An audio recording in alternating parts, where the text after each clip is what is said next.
Hello students, welcome to Sagar classes. Sagar classes में आपका स्वागत है।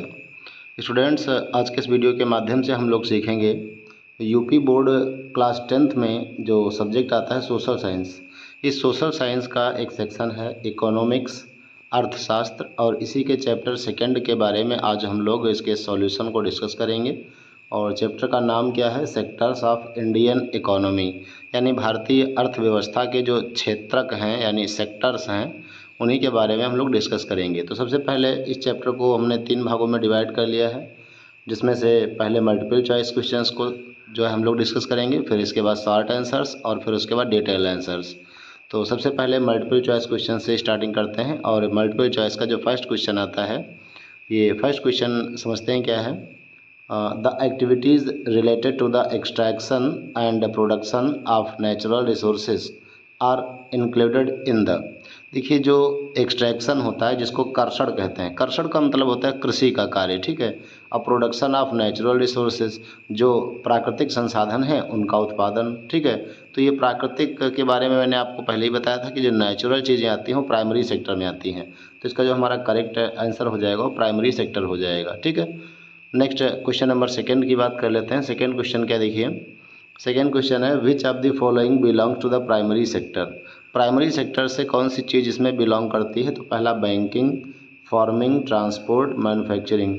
तो आपको पता है कि बैंकिंग जो है ये आपका टेरिसरी आता है, ट्रांसपोर्ट भी टेरिसरी आता है, मैन्युफैक्चरिंग सेकेंडरी आता है। बचा क्या प्राइमरी में? फार्मिंग। तो फार्मिंग हमारा बी वाला ऑप्शन करेक्ट हो जाएगा, बी ऑप्शन, ठीक है।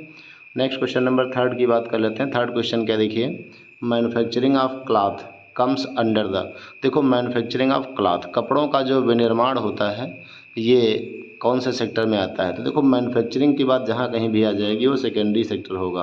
तो ये सेकेंडरी सेक्टर, बी ऑप्शन आपका करेक्ट हो जाएगा। नेक्स्ट फोर्थ क्वेश्चन की बात करें तो फोर्थ क्वेश्चन हमारा आता है which sector provide services rather than producing goods. यानी कौन सा सेक्टर सर्विसेज को प्रोवाइड कराता है देन प्रोड्यूसिंग गुड्स, यानी वस्तुओं के उत्पादन की अपेक्षा सर्विसेज को प्रोवाइड कराता है। तो ये सर्विसेज वाला सर्विस सेक्टर कौन सा होता है? टेरिसरी सेक्टर। तो ये हमारा टेरिसरी सेक्टर करेक्ट ऑप्शन हो जाएगा, ठीक है। प्राइमरी सेकेंडरी नहीं होगा, ये हमारा टेरिसरी सेक्टर होगा। नेक्स्ट क्वेश्चन नंबर फोर्थ की बात कर लें, सॉरी फिफ्थ की बात कर लें। तो क्वेश्चन नंबर फिफ्थ क्या है? Which of the following is a tertiary sector activity. कौन सा तृतीयक क्षेत्र का इसमें एक्टिविटी है? फिशिंग, माइनिंग, बैंकिंग या फार्मिंग। तो देखो, फिशिंग भी प्राइमरी में आता है, माइनिंग जो आता है ये भी प्राइमरी में आता है, फार्मिंग ये भी प्राइमरी में आता है, सिर्फ बैंकिंग है जो प्राइमरी में नहीं आता, ये टेरिसरी में आता है। तो ये हमारा करेक्ट ऑप्शन हो जाएगा थर्ड वाला। नेक्स्ट 6 नंबर क्वेश्चन की बात करें तो the sector which is directly dependent on natural resources is. देखिए, जो सेक्टर नेचुरल रिसोर्सेज पे डिपेंड करता है वो कौन सा होता है? तो नेचुरल रिसोर्सेज के लिए क्या बोला गया था? Primary sector. नेचुरल रिसोर्स की जहाँ भी बात की जाए, नेचुरल चीज़ों की, वो हमारा प्राइमरी सेक्टर हो जाता है। नेक्स्ट क्वेश्चन नंबर 7 की बात करें तो 7 नंबर क्वेश्चन है जीडीपी स्टैंड्स फॉर। यानी जो जीडीपी वर्ड यहाँ पे आया है ये एक एब्रीविएशन है, इसको संक्षिप्त रूप बोलते हैं, और इसी का यहाँ पे फुल नेम पूछा जा रहा है। तो जीडीपी किसका जो है संक्षिप्त रूप है, या जीडीपी किसके लिए यहाँ पर जो है रिप्रेजेंट किया गया है? तो जीडीपी ग्रॉस डोमेस्टिक प्रोडक्ट, ये हमारा करेक्ट ऑप्शन हो जाएगा, ग्रॉस डोमेस्टिक प्रोडक्ट, ठीक है। और भी इसमें ऑप्शंस हैं, general domestic product, gross development product या जनरल डेवलपमेंट प्रोडक्शन। ये सारा कुछ नहीं है, ये ग्रॉस डोमेस्टिक प्रोडक्ट जो हमारा यही जीडीपी है, ठीक है। नेक्स्ट अगर बात करें 8 नंबर क्वेश्चन की, तो 8 नंबर क्वेश्चन क्या है? GDP is the value of all. GDP जो है ये वैल्यू होती है किसकी?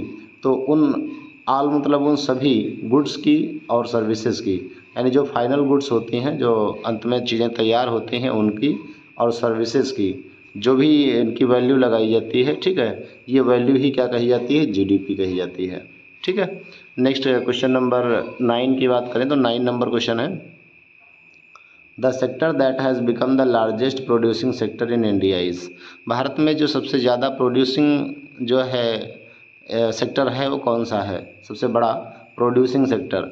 तो ये सबसे ज़्यादा उत्पादन किस में होता है? जो टर्शरी सेक्टर में होता है।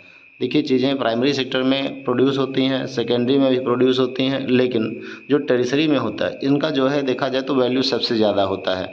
तो ये टर्शरी सेक्टर को सबसे बड़ा सेक्टर माना गया है। नेक्स्ट 10 नंबर की बात करें तो 10 नंबर जो है unemployment is commonly found in, बेरोज़गारी मुख्य रूप से या सामान्यतया कहाँ पाई जाती है, बेरोज़गारी सामान्यतया कहाँ पाई जाती है। तो ये एग्रीकल्चर में जो है बेरोज़गारी सबसे ज़्यादा पाई जाती है, बैंकिंग में बेरोज़गारी नहीं है, ट्रांसपोर्ट में भी नहीं है और इंफॉर्मेशन टेक्नोलॉजी में भी नहीं है। बस क्या है, एग्रीकल्चर में बेरोज़गारी सबसे ज़्यादा पाई जाती है। नेक्स्ट क्वेश्चन नंबर अगर 11 की बात करें तो 11 नंबर क्वेश्चन है डिस्गाइज्ड अनएम्प्लॉयमेंट मीन्स, जो डिस्गाइज अनएम्प्लॉयमेंट है यानी छिपी हुई बेरोज़गारी, ये कहाँ पाई जाती है या इसका मतलब क्या है। तो यहाँ पर क्या होता है, नो वन इज़ एम्प्लॉयड, कोई भाई एम्प्लॉई ही ना हो, कोई काम ही ना कर रहा हो, नहीं। More people are working than actually required, जहाँ पर लोग काम ज़्यादा कर रहे हों जबकि उतने लोगों की आवश्यकता ना हो। तो यही हमारा करेक्ट ऑप्शन है, ये हमारा क्या है, more people are working than actually required, जितने की आवश्यकता है उससे ज़्यादा लोग काम कर रहे हैं, उसी को छिपी हुई बेरोज़गारी कहते हैं, यानी डिस्गाइज्ड अनएम्प्लॉयमेंट इसको बोलते हैं। नेक्स्ट 12 नंबर क्वेश्चन आता है। 12 नंबर क्वेश्चन कहता है MNREGA was passed in, MNREGA क्या होता है, Mahatma Gandhi national rural employment guarantee act, ये जो है कब पास किया गया था, कब पारित किया गया था। तो ये 2005 में यानी 2005 में इसको पारित किया गया था। नेक्स्ट 13 नंबर क्वेश्चन जो है MNREGA guarantees rural employment for at least, जो Mahatma Gandhi national rural employment guarantee act है, ये लोगों को कम से कम कितने दिन की एम्प्लॉयमेंट की गारंटी देता है। तो ये 100 डेज़ की गारंटी देता है, कितने दिनों की, ये 100 डेज़ की गारंटी देता है, ठीक है। नेक्स्ट अगर 14 नंबर क्वेश्चन की बात करें, 14 नंबर क्वेश्चन है मनरेगा स्टैंड्स फॉर, यानी मनरेगा जो यहाँ पर लिखा है ये देखा जाए तो एक एब्रीविएशन है, संक्षिप्त रूप है, इसका फुल फॉर्म पूछा जा रहा है तो Mahatma Gandhi national rural employment guarantee act, ये वाला हमारा करेक्ट ऑप्शन हो जाएगा, ठीक है। नेक्स्ट 15 नंबर क्वेश्चन की बात करें तो 15 नंबर क्वेश्चन क्या है, the organise sector follows rules and regulations laid down by the, यानी जो ऑर्गेनाइज सेक्टर होता है, ऑर्गेनाइज सेक्टर एक तो रूल्स भी मानता है, रेगुलेशंस भी मानता है, जो किसके द्वारा बनाए गए हों, तो ये गवर्नमेंट के द्वारा बनाए गए रूल्स रेगुलेशंस को मानता है, कौन, ऑर्गेनाइज सेक्टर, ठीक है, संगठित क्षेत्र ऐसे कह लीजिए। और नेक्स्ट है 16 number question, which of the following belongs to the organise sector, निम्नलिखित में से कौन सा ऐसा क्षेत्र है जो ऑर्गेनाइज सेक्टर से बिलोंग करता है। तो स्मॉल स्ट्रीट वेंडर, यानी एक छोटा सा जो वेंडर होता है, वेंडर का मतलब विक्रेता इसको बोलते हैं, स्ट्रीट मतलब गलियों गलियों में घूम करके बेचने वाला, तो ये तो नहीं है। अगला क्या है, रजिस्टर्ड फैक्ट्री, कोई गवर्नमेंट रजिस्टर्ड फैक्ट्री हो, जो गवर्नमेंट रजिस्टर्ड फैक्ट्री है तो गवर्नमेंट के रूल्स को मानेगी ही मानेगी, यही हमारा करेक्ट आंसर है। नेक्स्ट 17 नंबर जो क्वेश्चन है, workers in the organise sector generally get, जो वर्कर्स होते हैं किसमें, ऑर्गेनाइज सेक्टर में काम करने वाले, उनको सामान्यतः क्या मिलता है, नो सैलरी, सैलरी नहीं मिलती है, नहीं, जॉब सिक्योरिटी एंड बेनिफिट्स, उनको जॉब की सिक्योरिटी भी मिलती है और उसका अच्छा बेनिफिट भी इनको मिलता है, तो यही हमारा करेक्ट ऑप्शन हो जाएगा, job security and benefits. Next 18 number question की बात कर लें तो 18 नंबर क्वेश्चन क्या है, the unorganise sector is characterised by, जो अनऑर्गेनाइज सेक्टर होता है असंगठित क्षेत्र, ठीक है, इसकी करेक्टराइज क्या होती है, इसकी विशेषताएं क्या होती हैं। तो जॉब सिक्योरिटी, भाई जॉब सिक्योरिटी तो होती नहीं अनऑर्गेनाइज में, फिक्स्ड वर्किंग आवर्स ये भी नहीं होता है, lack of regular employment benefit, एक तो यहाँ पर रेगुलर वर्क नहीं मिलता है, यही इसकी एक खूबी है, विशेषता है कि रेगुलर वर्क नहीं मिलता है, तो यही हमारा करेक्ट ऑप्शन हो जाएगा। नेक्स्ट 19 नंबर क्वेश्चन की बात करें तो 19 नंबर क्वेश्चन है, a government owned organisation belongs to the, एक जो गवर्नमेंट के स्वामित्व में आने वाली ऑर्गेनाइजेशन होती है किससे बिलोंग करती है। तो ये पब्लिक सेक्टर या प्राइवेट सेक्टर या अनऑर्गेनाइज सेक्टर या हाउस होल्ड सेक्टर, तो ये पब्लिक सेक्टर में आती है, क्योंकि गवर्नमेंट की जितनी भी चीज़ें आती हैं, गवर्नमेंट ओन चीज़ें हैं, वो किसके लिए होती हैं, पब्लिक के लिए होती हैं, तो ये पब्लिक सेक्टर में आ जाता है।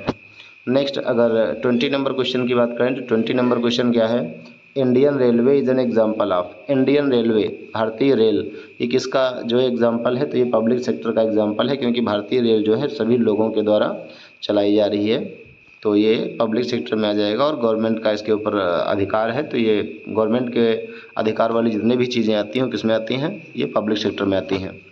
नेक्स्ट अगर बात करें 21 नंबर क्वेश्चन की, तो in the private sector ownership belongs mainly to, private sector में यानी निजी क्षेत्र में जो ऑनरशिप होती है, स्वामित्व होता है, वो मुख्यतः किस पर बिलोंग करता है, तो गवर्नमेंट नहीं, गवर्नमेंट पे नहीं होता है, क्या होता है, इंडिविजुअल्स और कंपनीज़, किसी एक व्यक्तिगत व्यक्ति का या फिर पूरी एक कंपनी का। तो यही हमारा करेक्ट ऑप्शन है कि जो चीज़ प्राइवेट है वो किसी एक व्यक्ति की होगी, इंडिविजुअल होगी, या फिर किसी एक कंपनी की होगी। उस पर गवर्नमेंट का कोई अधिकार नहीं, ना तो किसी पंचायत का कोई अधिकार है, ना तो किसी पार्लियामेंट का कोई अधिकार है। नेक्स्ट 22 नंबर क्वेश्चन जो आता है, 22 नंबर क्वेश्चन कहता है the main M of private sector activities is generally. जो प्राइवेट सेक्टर की जो एक्टिविटीज़ होती हैं, क्रियाकलाप होते हैं, उनका मुख्य उद्देश्य क्या होता है। तो इनका मुख्य उद्देश्य क्या होता है, जो प्राइवेट सेक्टर होते हैं, प्रॉफिट अर्निंग, लाभ कमाना। तो यही हमारा करेक्ट ऑप्शन हो जाएगा, क्योंकि लाभ कमाना ही हर प्राइवेट सेक्टर का मुख्य उद्देश्य होता है। और सोशल वेलफेयर, समाज की भलाई के लिए नहीं, ये भी गलत है। प्रोवाइडिंग फ्री सर्विसेज कोई प्राइवेट सेक्टर वाला नहीं प्रोवाइड कराता है। और कलेक्टिंग टैक्सेस, टैक्स कलेक्ट करना, ये भी नहीं है। तो हमारा करेक्ट ऑप्शन प्रॉफिट अर्निंग ही सही है। नेक्स्ट 23 नंबर क्वेश्चन की बात करें तो 23 नंबर क्वेश्चन क्या कह रहा है, the main purpose of the public sector is. Public sector का मुख्य उद्देश्य क्या होता है। तो पब्लिक सेक्टर का मुख्य उद्देश्य क्या होता है, इसमें अर्न मैक्सिमम प्रॉफिट ऑनली, नहीं, पब्लिक सेक्टर में प्रॉफिट अर्न करने की बात नहीं आती है। Provide public services and promote welfare, यानी लोगों को सेवाएं प्रदान करना और उनकी भलाई को प्रमोट करना, बढ़ावा देना, यही हमारा करेक्ट ऑप्शन हो जाएगा। नेक्स्ट 24 नंबर क्वेश्चन की बात करते हैं। 24 नंबर क्वेश्चन है which sector includes hospitals, schools and transport services. तो देखिए, ट्रांसपोर्ट ये भी एक सेवा है, स्कूल ये भी एक सेवा है, और हॉस्पिटल ये भी एक सेवा है। तो ये सारी चीज़ें जो सेवा से संबंधित होती हैं, सर्विस सेक्टर को क्या कहते हैं, टर्शियरी सेक्टर। तो हमारा टर्शियरी सेक्टर का करेक्ट ऑप्शन हो जाएगा। नेक्स्ट 25 नंबर क्वेश्चन की बात करें तो which sector converts raw materials into finished goods, यानी कच्चे माल को एक फिनिश गुड्स में, यानी एक तैयार वस्तु में या उत्पादित वस्तु में जो कन्वर्ट करता है, ऐसा सेक्टर कौन सा होता है। तो ये सेकेंडरी सेक्टर होता है, जो किसी रॉ मटेरियल को लेता है और उसके बाद जो है उसको एक नई वस्तु में तैयार करता है। जैसे गन्ना लिया और उससे चीनी बना दी, है ना, तो चीनी जो है क्या है, हमारा फिनिश्ड गुड है, ये हमारा सेकेंडरी सेक्टर में आ जाएगा। नेक्स्ट 26 नंबर क्वेश्चन आता है। 26 नंबर क्वेश्चन है coal mining is an activity of the. जो कोयले की खान की एक्टिविटी आती है, कोयले खनन करना कोयले का, तो ये किस में आएगा, तो ये एक नेचुरल है। नेचुरल चीज़ें किस में आती हैं, ये प्राइमरी सेक्टर में आ जाती हैं, तो ये प्राइमरी सेक्टर हो जाएगा। नेक्स्ट 27 नंबर क्वेश्चन की बात करते हैं तो विच of the following is an example of public sector. Public sector किसका, पब्लिक सेक्टर का एग्जाम्पल निम्नलिखित में से कौन सा है। टाटा मोटर्स, नहीं, ये तो किसी एक व्यक्ति का पूरा अपना एक जो है फर्म चलाई जा रही है, तो ये टाटा मोटर्स नहीं होगा। रिलायंस इंडस्ट्रीज़, ये भी नहीं होगा। और इंडियन रेलवे, हाँ ये सही है कि इंडियन रेलवे जो है गवर्नमेंट का एक प्रक्रम है और ये लोगों के लिए चलाया जा रहा है, तो ये हमारा पब्लिक सेक्टर में आ जाएगा। प्राइवेट स्कूल जो ये भी नहीं आएगा, प्राइवेट स्कूल किसी एक व्यक्ति के निजी स्वामित्व में आ जाता है। नेक्स्ट 28 नंबर क्वेश्चन की बात करते हैं तो which sector includes activities such and communication and banking. Banking और कम्युनिकेशन वाली जो सर्विसेज हैं, ये कौन से एक्टिविटी में या कौन से सेक्टर के एक्टिविटी में आती हैं। तो ये आपको पता है कि बैंकिंग और कम्युनिकेशन एक सर्विस सेक्टर है, सर्विस सेक्टर टर्शियरी सेक्टर होता है, तो टर्शियरी सेक्टर में आ जाएंगी। नेक्स्ट 29 नंबर क्वेश्चन की बात करें। 29 नंबर क्वेश्चन है the organise sector is registered with the. जो ऑर्गेनाइज सेक्टर होता है वो किसके पास रजिस्टर्ड होता है, तो गवर्नमेंट के पास रजिस्टर्ड होता है। और next and last 30 number question जो है मल्टीपल चॉइस का 30 नंबर क्वेश्चन है which of the following can help create more employment in rural areas. कि ग्रामीण क्षेत्रों में कौन सी चीज़ इसमें जो है सबसे ज़्यादा एम्प्लॉयमेंट को क्रिएट करती है, यानी रोज़गार को पैदा करती है। तो इसमें देखिए आपका पहला ऑप्शन आता है इरिगेशन फैसिलिटीज़, सिंचाई की जो फैसिलिटीज़ हैं, सेवाएं हैं, या बेटर रोड्स, बेहतर सड़कें जो हैं, या फिर स्मॉल स्केल इंडस्ट्रीज, लघु उद्योग वाले, या कह लीजिए छोटे पैमाने पर चलाए जाने वाले उद्योग, या फिर ऑल ऑफ दिस। तो ये सारी चीज़ें ऐसी हैं। देखो, इरिगेशन सिंचाई, लोग दूसरे खेतों में सिंचाई करते हैं, उससे जो उनको वह बेनिफिट मिलता है, एम्प्लॉयमेंट मिलता है। बेटर रोड्स, अगर सड़कें अच्छी हैं तो वहाँ पर लोगों का जो ये सामान वगैरह जैसे गन्ना वगैरह मिल तक पहुँचाना, ये सब है ना, ये सब रोज़गार जैसे मानते हैं इसको। और स्मॉल स्केल इंडस्ट्रीज, छोटे पैमाने वाली अगर कोई उद्योग धंधा आपने कर रखा है तो भी आपका रोज़गार पैदा करता है। तो ये सारी चीज़ें हैं ऐसी जो हमारे लोकल एरियाज़ में, रूरल एरियाज़ में क्या करती हैं, रोज़गार को, एम्प्लॉयमेंट को क्रिएट करती हैं। तो ये हमारा all of this correct option हो जाएगा। ओके स्टूडेंट्स, तो ये हमारे 30 क्वेश्चंस मल्टीपल चॉइस के हैं। नेक्स्ट वीडियो में हम लोग इसके शार्ट और उसके नेक्स्ट वीडियो में डिटेल क्वेश्चंस को कवर कर लेंगे। Okay students, thank you, thanks for watching this video.